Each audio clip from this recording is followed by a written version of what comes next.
Mis hermanos y amigos, es un gusto saludarlos. Yo soy el pastor Dixon Klinger. Quiero darle la bienvenida a nuestra transmisión en vivo de hoy miércoles. Los miércoles estamos estudiando el libro de Apocalipsis y ya hemos entrado a la segunda parte del libro de Apocalipsis, que es del capítulo 12 hasta el capítulo 22. Así que le damos gracias por estar con nosotros. Si no ha visto las otras predicaciones, pues se puede meter a nuestras páginas, a nuestras redes sociales, y va a encontrar cada una de las predicaciones. Así que yo le animo para que se quede con nosotros, traiga lápiz y papel para que pueda tomar nota y no se vaya, porque en unos momentos comenzamos. Dios nos bendiga.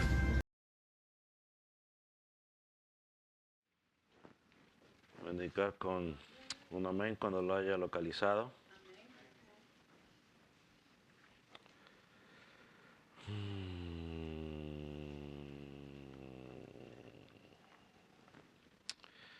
Vamos a estar leyendo del versículo 1 al 8.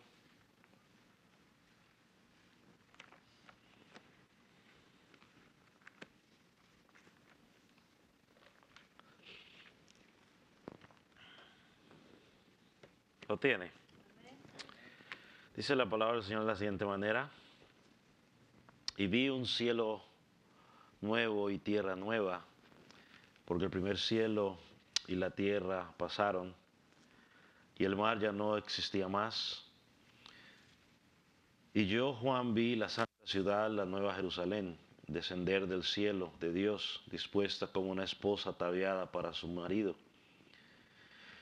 Y oí una gran voz del cielo que decía: he aquí el tabernáculo de Dios con los hombres, y Él morará con ellos, y ellos serán su pueblo, y Dios mismo estará con ellos como su Dios. Enjuagará Dios toda lágrima de los ojos de ellos, y ya no habrá muerte, ni habrá más llanto, ni clamor, ni dolor, porque las primeras cosas pasaron. Y el que estaba sentado en el trono dijo: he aquí yo hago nuevas todas las cosas. Y me dijo: escribe, porque estas palabras son fieles y verdaderas. Y me dijo: hecho está. Yo soy el alfa y el omega, el principio y el fin. El que tuviere sed, yo le daré gratuitamente de la fuente del agua de vida. El que venciere heredará todas las cosas, y yo seré su Dios, y él será mi hijo.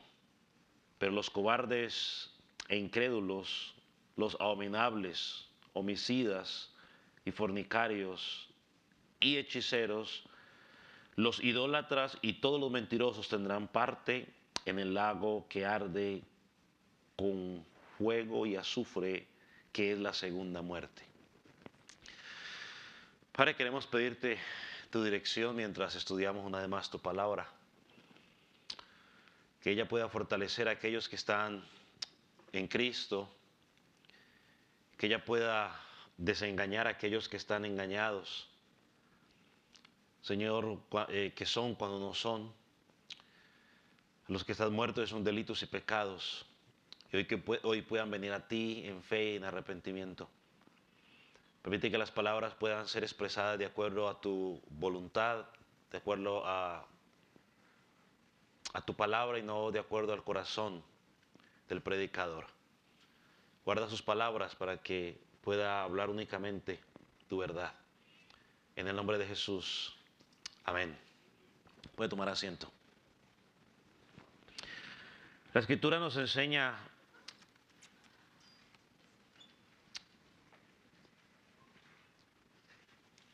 las consecuencias que vinieron sobre la creación y sobre la humanidad desde Génesis capítulo 3. Cuando llegó el pecado, nos permite ver las consecuencias, pero ahora que llegamos al capítulo 21, quizás hemos llegado a esa parte más gloriosa de la Escritura, final de la historia, si lo quiere llamar de esa manera, donde Dios nos revela la restauración de todas las cosas. Y aquí podemos mirar Génesis y Apocalipsis como los dos extremos de un mismo arco, ¿no? Y en su palito que le dieron hoy o que le acabé de dar, o que sí que le dieron, usted podrá encontrar esa comparativa, si lo puede mirar usted de esa manera, donde Génesis nos recuerda ese paraíso perdido, mientras Apocalipsis nos muestra el paraíso recobrado. En Génesis vemos al maligno que entra al huerto, conoce usted la historia con la tentación, pero aquí en Apocalipsis encontramos que ahora ese enemigo es arrojado afuera para siempre y nunca más volverá a entrar al paraíso de Dios. En Génesis encontramos que el hombre fue expulsado por causa de ¿qué? Del pecado. ¿Fue expulsado de dónde? Del Edén.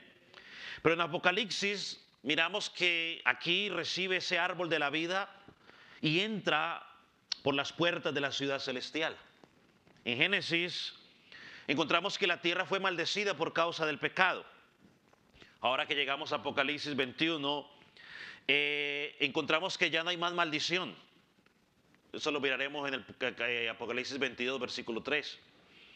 En Génesis encontramos que la muerte entra al mundo.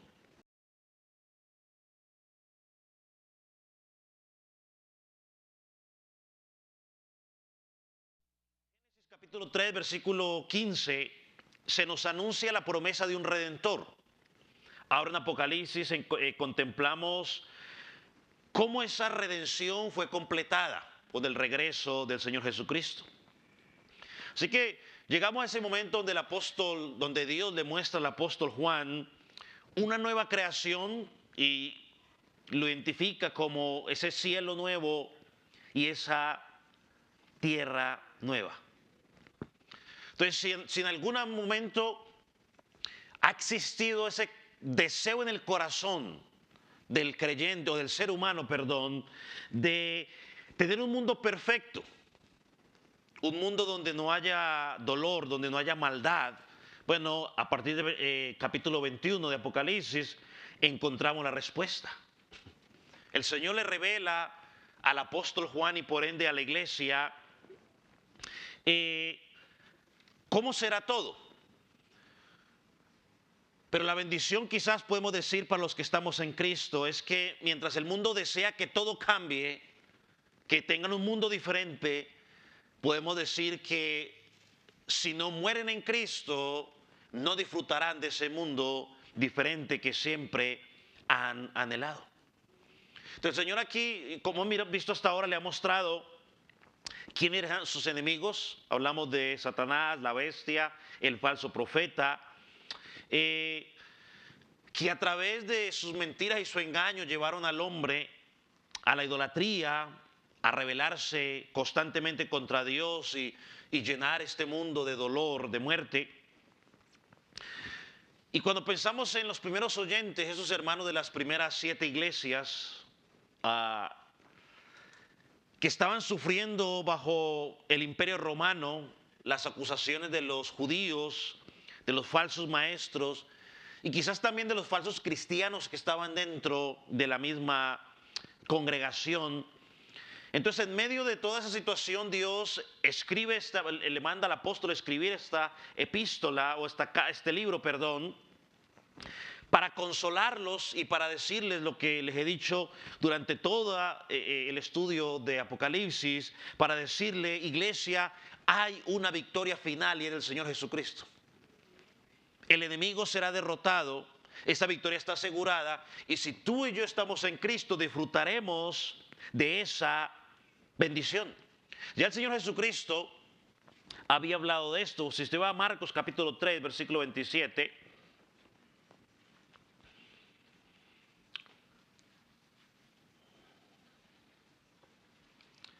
ya esto lo hablamos cuando el Señor Jesucristo ató al hombre. Dice Marcos 3, 27, nadie puede entrar en la casa de un hombre fuerte y saquear sus bienes si antes no le ata y entonces podrá saquear la casa. Entonces el hombre fuerte fue atado, Pero todavía queda un día por venir donde esa promesa del Señor Jesucristo se cumpla a cabalidad, donde Dios destruirá por completo a Satanás y a todo su ejército y obtendremos la victoria. El capítulo 19, versículo 20, que también ya estudiamos, dice, y fue apresada, y la bestia fue apresada, y con ella el falso profeta. Estos dos fueron lanzados vivos dentro de un lago de fuego que arde con azufre. El capítulo 20 también estudiamos que la muerte y el Hades fueron lanzados al lago de fuego, Apocalipsis 20, versículo 14. Entonces, la historia no termina únicamente con el juicio, como miramos la semana pasada, sino con la restauración. Dios elimina el mal, pero hará cosas nuevas. De hecho, lo estábamos cantando hace un rato, ¿no? Senda Dios hará. Del versículo 5 que leímos y que estudiaremos la próxima semana, dice, he aquí yo hago cosas nuevas, yo hago nuevas todas las cosas. Cielo nueva, tierra nueva, la Jerusalén nueva, la ciudad de Dios. Y algo que es importante que debemos, digamos, quiero también hacer esa comparativa, y la va a encontrar también en su bosquejo, es que a lo largo del libro de Apocalipsis se nos presentan dos ciudades en contraste. Encontramos a la Babilonia y a Jerusalén. Y dijimos en su momento que Babilonia representa el sistema del mundo que se opone a Dios. Encontramos en ellos idolatría, encontramos en ellos todo tipo de pecado, orgullo, pero Jerusalén representa la morada de Dios con su pueblo, el lugar donde habita la justicia, donde habita la santidad. Y desde el capítulo 16 hasta el capítulo 19, Apocalipsis nos muestra la caída de Babilonia, ya lo estudiamos, ¿no? La gran enemigo de Dios. Pero cuando llegamos ahora al capítulo 21, capítulo 22, todo cambia. Babilonia ha caído, pero solo queda la ciudad de Dios, la Nueva Jerusalén. Esta ciudad celestial que es el destino final de ¿quiénes? De los redimidos. Qué bendición que Dios por medio del Espíritu Santo nos permita ver o leer lo que nos espera a los redimidos. Un cielo nuevo, una tierra nueva, una ciudad santa. Por eso este pasaje no es únicamente doctrina, sino que al mismo tiempo nos llena de esperanza.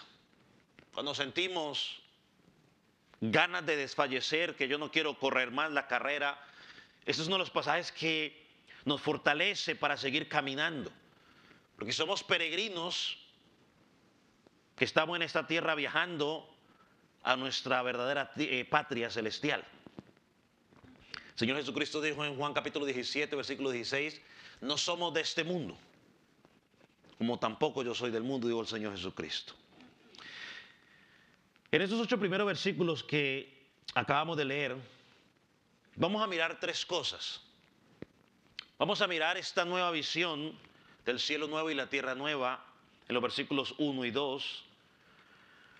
Lo segundo que vamos a mirar son las bendiciones que Dios promete a su pueblo, a los redimidos, del versículo 2 del versículo 3, hasta el versículo 7.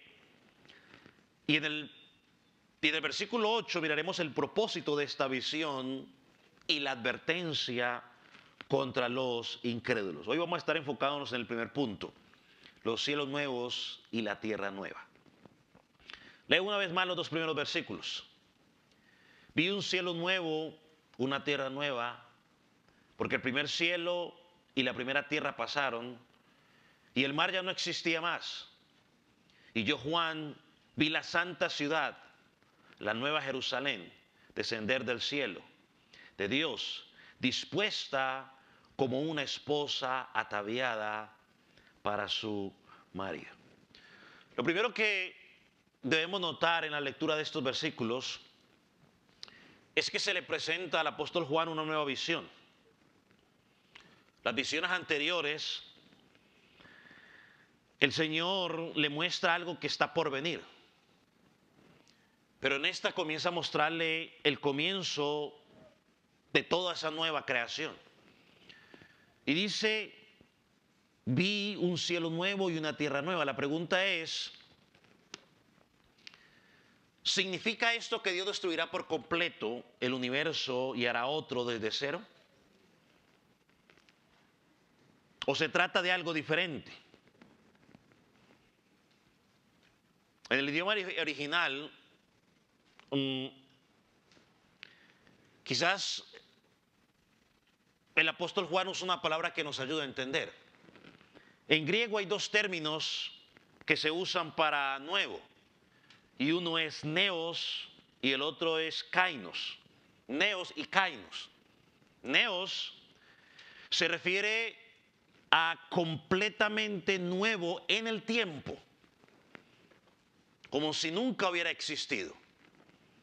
En cambio, kainos, que es la palabra que está usando el apóstol Juan en este pasaje, describe algo que es renovado o transformado en su calidad. Es la misma palabra que usa el apóstol Pablo en un versículo muy conocido para nosotros, 2 Corintios 5, 17.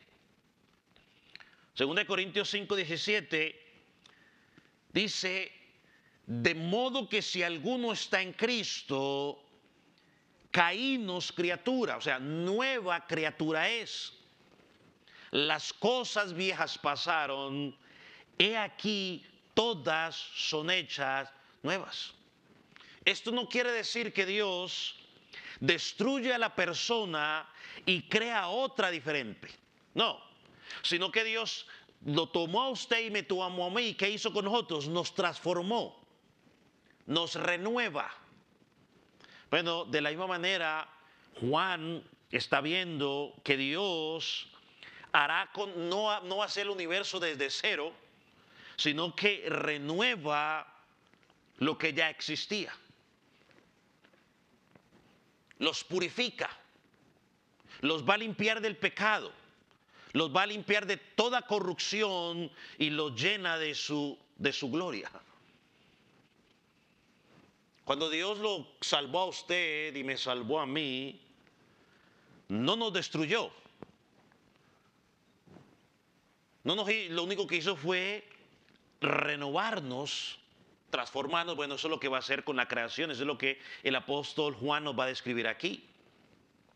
Cuando Juan dice que el primer cielo y la primera tierra pasaron, quiere decir que el antiguo orden de las cosas han terminado.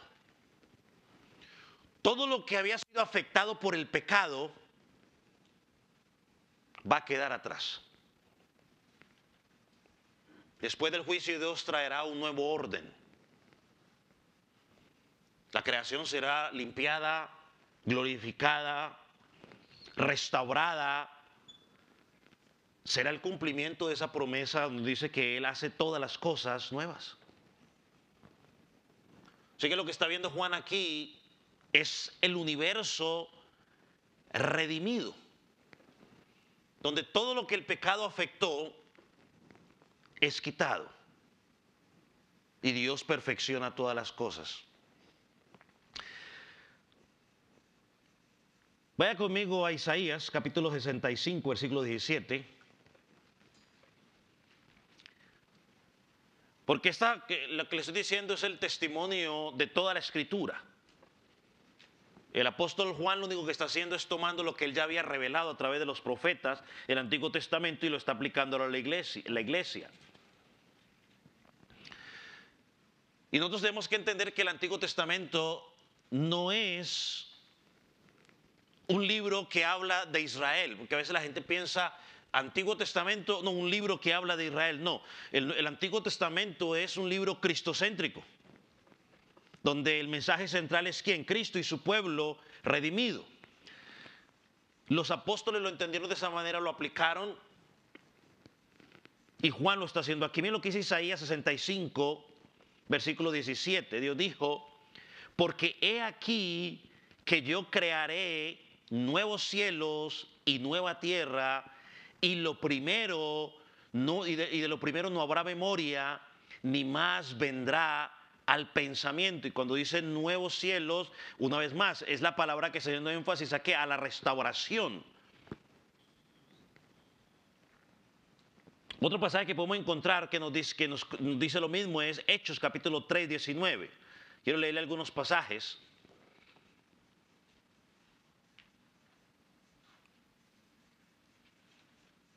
Hechos capítulo 3, 19. Dios siempre ha prometido una creación completamente renovada. Lo tiene. Aquí el apóstol Pedro, entiende ese mismo mensaje y lo explica al pueblo de Israel diciendo así. Así que arrepentíos y convertíos para que sean borrados vuestros pecados, para que venga de la presencia del Señor tiempos de refrigerio, y Él envía a Jesucristo, que os fue antes anunciado, a quien de cierto es necesario que el cielo reciba hasta los tiempos de la restauración de todas las cosas que habló Dios por medio de boca de sus santos profetas que han sido desde tiempos antiguos. El apóstol Pedro, igual que el apóstol Juan, reconocía que Dios había prometido restaurar todo lo que había creado y que había sido afectado por causa de ¿qué? Del pecado. El apóstol Pablo, ¿qué dice? Romanos 8, 19. 8, 18, perdón. O podríamos leer hasta el 21.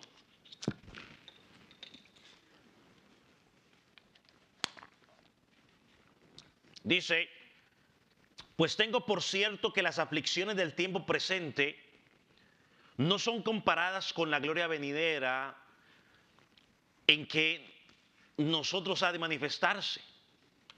Siglo XIX. Porque el anhelo ardiente de la creación es el aguardar la manifestación de los hijos de Dios, porque la creación fue sujeta a vanidad, no por su propia voluntad, sino por causa del que la sujetó en esperanza, porque también la creación misma será libertada de la esclavitud de corrupción a la libertad gloriosa de los hijos de Dios. Entonces Pablo no está enseñando que Dios va a destruir la creación para hacer otra, sino que renovará la misma creación, liberándola de la corrupción, haciéndola ahora partícipe de la gloria que los creyentes vamos a participar cuando estamos en Cristo. Un pasaje más. El apóstol Pedro en su segunda carta, capítulo 3, versículo 10 y 12.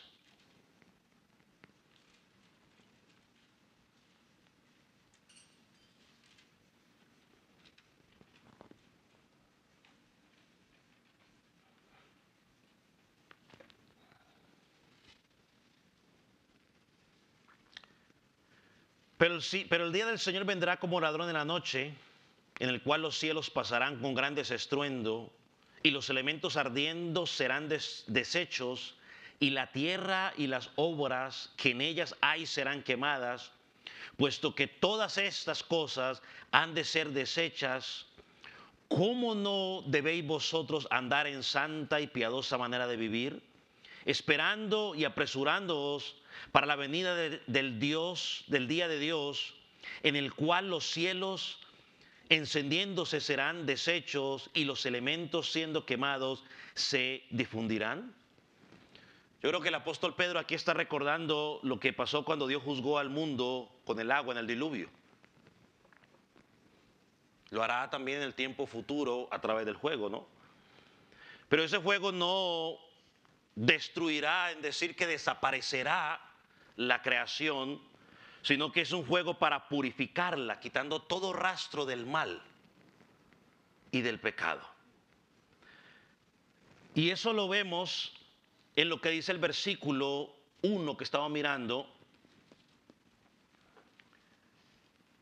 Al final del versículo 1 dice, y el mar ya no existía más. En la escritura el mar muchas veces hace referencia a caos, a maldad y a todo lo que se opone a Dios. En un momento voy a leer unos versículos para mostrárselo. Por eso cuando el apóstol Juan está diciendo que el mar ya no existe más, creo que nos está mostrando una verdad gloriosa. El mal va a desaparecer para siempre. Y es una de las cosas que nosotros siempre celebramos y enseñamos, que cuando Jesucristo regrese por segunda vez, ya no tenemos ninguna relación con el pecado, ni ningún efecto del pecado sobre el mundo estará sobre nosotros. Ya no habrá más celos, no habrá más contienda, ya no habrá deseos malos intencionados contra otras personas, porque Dios ha quitado todo eso. A lo largo de la Escritura, especialmente en los libros proféticos, el mar se usa como símbolo del mal. Vamos, por ejemplo, al Salmo 74, versículos 13 y 14. Ahí se nos habla de Leviatán, una criatura que representa la oposición a Dios. Dice, tú magullaste las cabezas de Leviatán y lo diste por comida a las bestias del desierto. También el mar es donde se hace referencia a las 4 bestias que vio el profeta Daniel en su visión. Cuando estudiamos Apocalipsis capítulo 13, versículo 1, leímos allí que una de las bestias, ¿de dónde subió? Del mar. Hace unos capítulos atrás también estudiamos que en el mar era donde se movían los grandes mercaderes que se aliaron con Babilonia para desafiar a Dios y oponerse a su pueblo. Y finalmente, en el juicio final, también leímos que el mar entregó los muertos que habían en él. Todo esto nos muestra que el mar es un símbolo del poder del mal, caos, corrupción que domina este mundo. Entonces, cuando Juan está diciendo ya no existe más, lo que nos está diciendo es que cuando Jesucristo regrese por segunda vez, cuando ponga a sus enemigos por estrado de sus pies, cuando renueve, restaure el cielo nuevo y tierra nueva, el mal, la rebelión, el pecado habrán desaparecido por completo. En este mundo renovado por el Señor, Satanás no tendrá lugar allí. La bestia no tendrá lugar allí. El falso profeta no tendrá lugar allí. La muerte no tendrá lugar allí. Y el pecado no tendrá lugar allí. Ya ahí no va a haber problema de, ahí viene tal persona. No, eso ya no va a existir. Eso ya no va a existir. Todo aquello que causaba dolor, aflicción, las tentaciones, la persecución, los falsos maestros, la corrupción de nuestro corazón, que es engañoso que enseña la palabra, será quitada para siempre. Y esa nueva creación que Dios mostrará no es como los sueños que tenemos los seres humanos de un mundo mejor, porque aún así quedaría imperfecto. Es esa nueva creación de la realidad divina, perfecta y eterna, donde el mal no puede existir jamás. Esa es la esperanza del creyente, aquel que está en Cristo.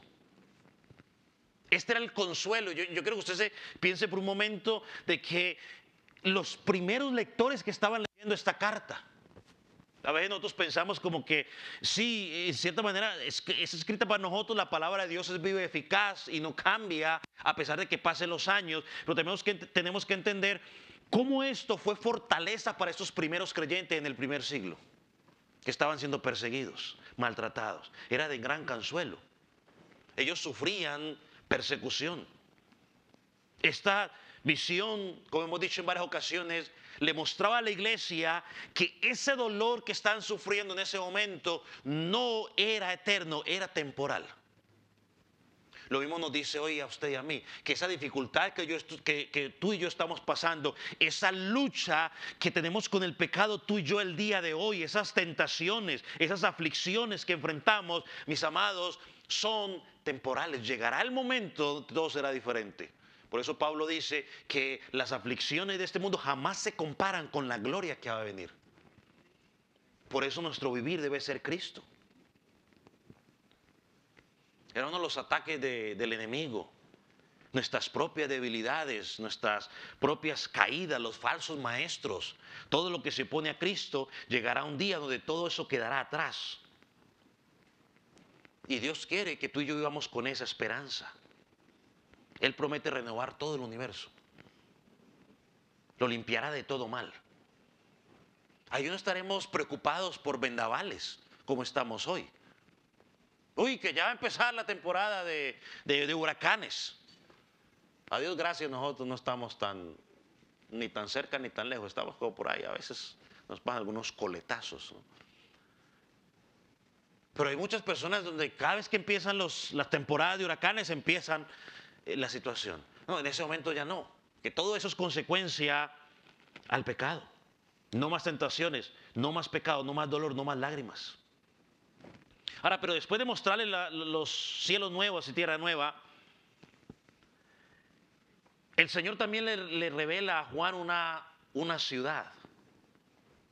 Y no cualquier ciudad. Miren lo que dice el versículo 2, y yo Juan vi la ciudad, la santa ciudad, la nueva Jerusalén.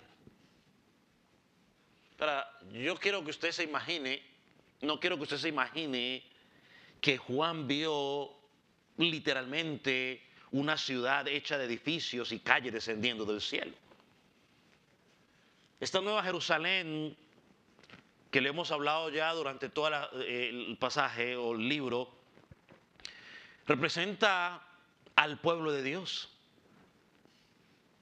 la iglesia, la comunidad de todos los creyentes que han sido redimidos desde el principio del mundo hasta que Jesucristo venga.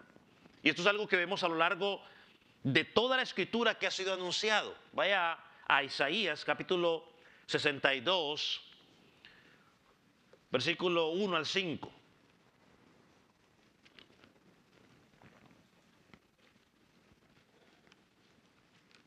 Isaías 62, ¿lo tiene?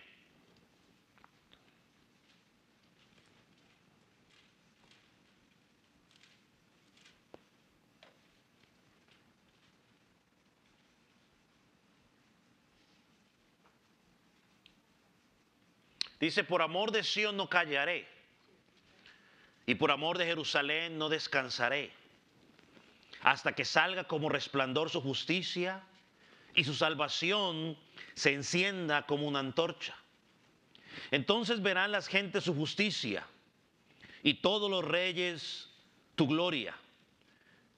Y te seré puesto un nombre nuevo, que la boca de Jehová nombrará. Y serás corona de gloria en la mano de Jehová y diadema de reino en la mano del Dios tuyo.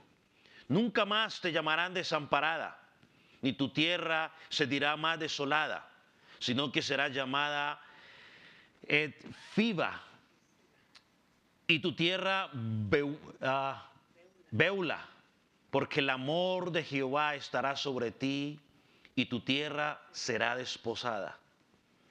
Pues como el joven que se desposa con la virgen, se desposarán contigo tus hijos, y con el gozo de tu esposo, la esposa, así se gozará contigo el Dios tuyo.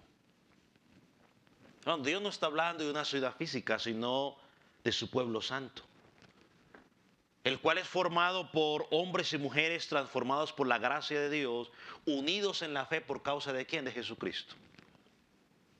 En toda la Escritura vemos que el arquitecto y constructor de esta ciudad espiritual que es la iglesia es Dios. Esa es la gran multitud que vio el apóstol Juan en su visión en el capítulo 7, versículo 9, cuando dijo una gran multitud, la cual nadie podía contar, de todas naciones, tribus, pueblos y lenguas. El apóstol Pablo la llamó la Jerusalén de arriba, allá en Gálatas capítulo 4, versículo 26. Miren lo que dice. Mas la Jerusalén de arriba, la cual es madre de todos nosotros, es libre.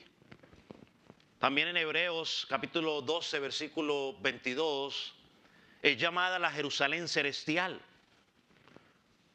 Dice Hebreos, os habéis acercado al monte de Sión, a la ciudad del Dios vivo, Jerusalén la celestial, a la compañía de muchos y millares de ángeles.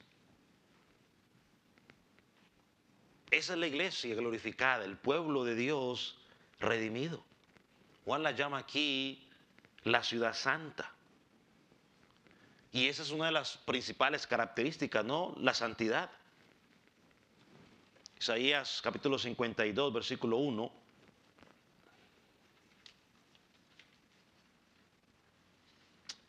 Dice allí el profeta, despierta, despierta, vístete de poder, oh Jerusalén, vístete tu ropa hermosa, oh Jerusalén, ciudad santa.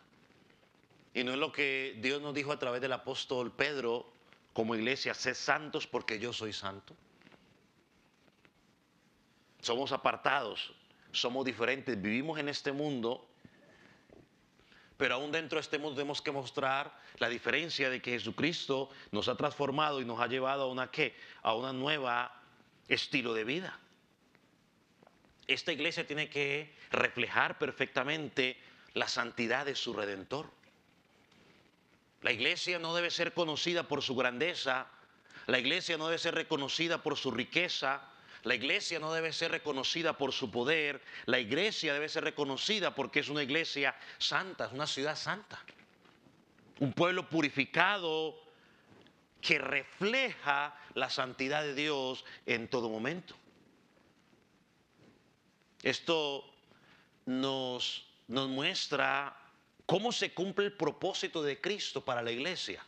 Un pasaje también muy conocido para nosotros, que lo usamos mucho cuando hablamos de los matrimonios, Efesios capítulo 5, versículo 27. Efesios capítulo 5, 27. Los versículos anteriores nos dice que Cristo, que los esposos debemos amar a las esposas como Cristo amó a la iglesia.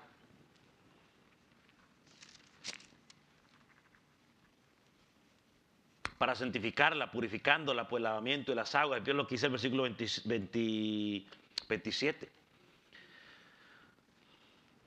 Para presentarla a sí mismo gloriosa,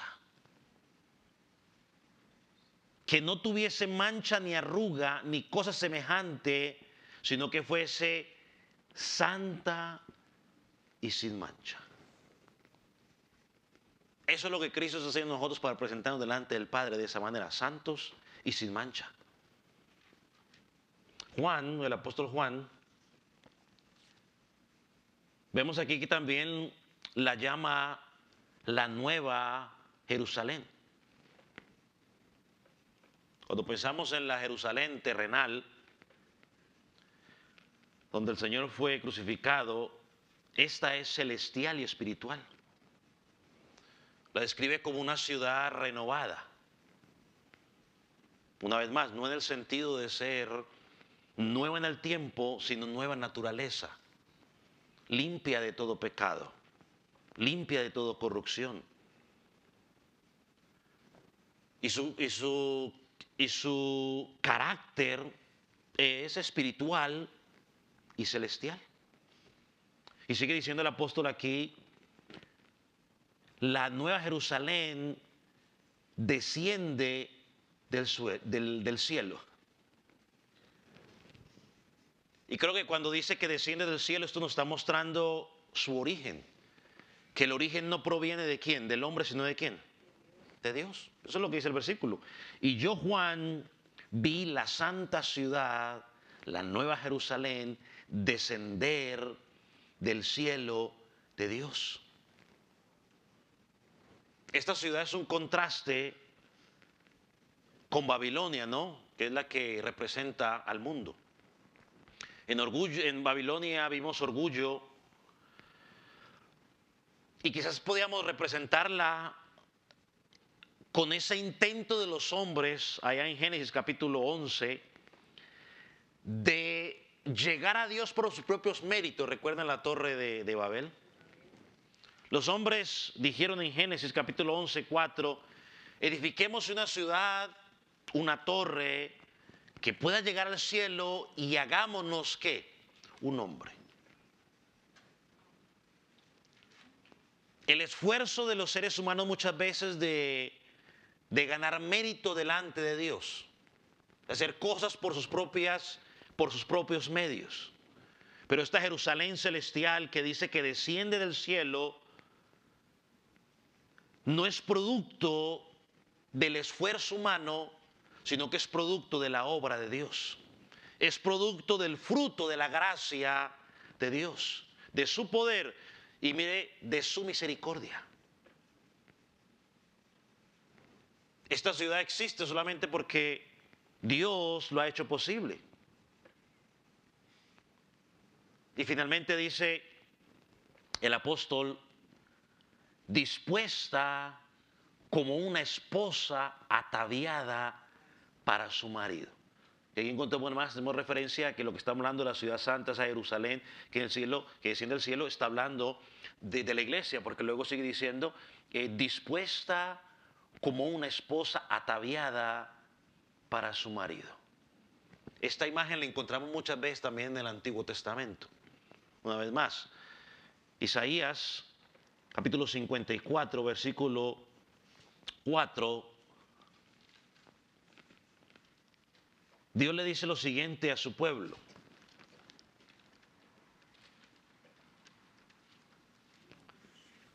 Isaías 54, 5. Dice, porque tu marido es tu hacedor, Jehová de los ejércitos es su nombre. Si mira más adelante en el capítulo 62, versículo 5,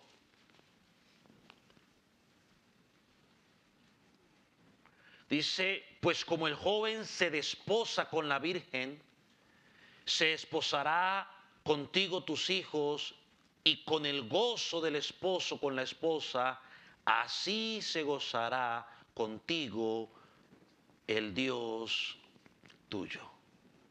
Así como el esposo se alegra con la esposa, Dios se gozará con su iglesia. Y la gloria, mis amados, del cielo será experimentar esa comunión perfecta y eterna con Él.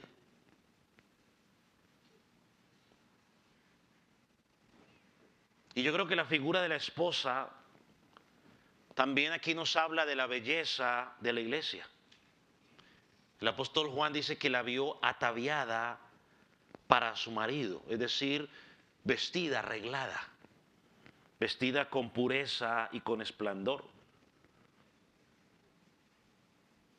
Normalmente no pasa, de pronto quizás habrá pasado, pero puede que pase de 100 veces, pasará una o dos o tres veces. Pero normalmente de 100 veces, al menos unas 99 o 98 veces, la esposa que está recibiendo al esposo la recibe bien arregladita, bien bonita. Se arregla lo más mejor posible para recibir a su esposo. Entonces la iglesia se prepara para recibir a su esposo constantemente. El profeta Isaías lo expresó de la siguiente manera, Isaías 61, versículo 10.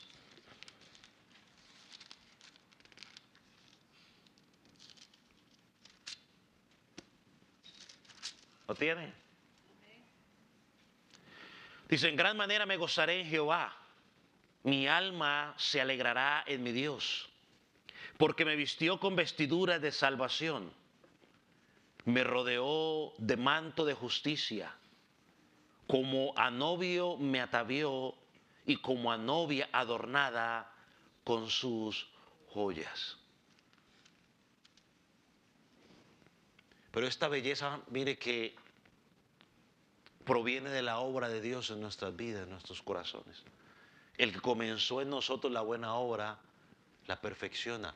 Eso es lo que llamamos la santificación. El cada día está trabajando nuestras vidas para parecernos más y más a Cristo. No somos nosotros los que nos vestimos con nuestras propias obras, porque la Escritura enseña o dice claramente que nuestras propias obras son como un trapo de inmundicia delante de Dios. Es Dios quien nos reviste con la justicia perfecta de Cristo. Eso es lo glorioso. Que cuando Dios nos ve a nosotros, no me va a ver a mí como Dixon Klinger, sino que me va a ver a mí a través de Cristo Jesús. La justicia perfecta de Jesucristo. Hermanos, solo así podemos presentarnos dignamente ante el Cordero y participar de las bodas eternas con Él. Oh, estimado amigo que estás en Cristo, niño, joven, adulto. Esto suena hermoso, suena glorioso, pero es únicamente para un grupo de personas. Son para aquellos que están en Cristo, no para más nadie. Para los que están sin Cristo, no vas a poder disfrutar ni de esos cielos nuevos, ni de esa tierra nueva. No podrás disfrutar de ese mundo sin maldad, ni tampoco podrás disfrutar de las bodas del Cordero. Amigo, ven a Cristo. Porque si estás en Cristo, lo único que estás haciendo es amontonando la ira de Dios sobre tu cabeza. Como hablábamos la semana pasada, en el juicio final, no vas a salir bien librado. Ven a Cristo, que Él sea tu abogado, que Él sea tu representante. ¿Sabe que una de las cosas que nosotros como pueblo de Dios podemos meditar o tener en cuenta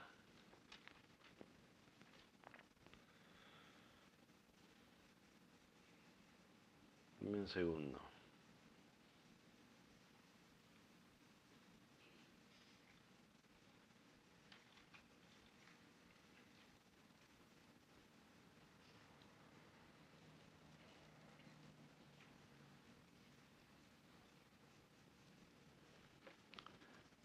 Es que si tenemos esa esperanza de verlo a Él, cada día debemos buscar la santidad. Cada día debemos buscar que nuestra vida pueda dar fruto de lo que Dios está haciendo en nuestras vidas. No vale con decir únicamente, oh, ya soy salvo, estoy en Cristo y ya la hice. El hecho de entender de que estamos en Cristo, de que somos salvos, nos impulsa constantemente a buscar vivir agradándole a Él. Y la forma en que yo siempre me gusta quizás presentarlo, porque quizás es la forma más fácil de entenderlo, es como esa novia que sabe que a las 4 de la tarde tiene que estar en el altar. Desde temprano se levanta y empieza a arreglarse lo más bonita posible, porque es ese evento importante. La boda. Cuando Cristo venga por segunda vez, será nuestra boda con Él, iglesia. Y debemos verla como si fuera a pasar mañana y debemos estar constantemente arreglando nuestra vida, examinando nuestra vida para presentarnos delante de Él como Él espera encontrarnos. Somos llamados a buscar cada día, a vivir cada día en esa santidad.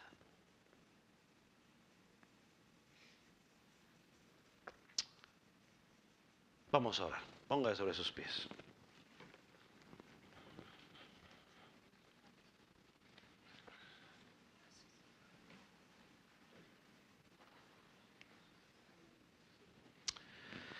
Padre, te damos gracias por la oportunidad de poder meditar en tu palabra. Gracias por la oportunidad de poder leerla con libertad.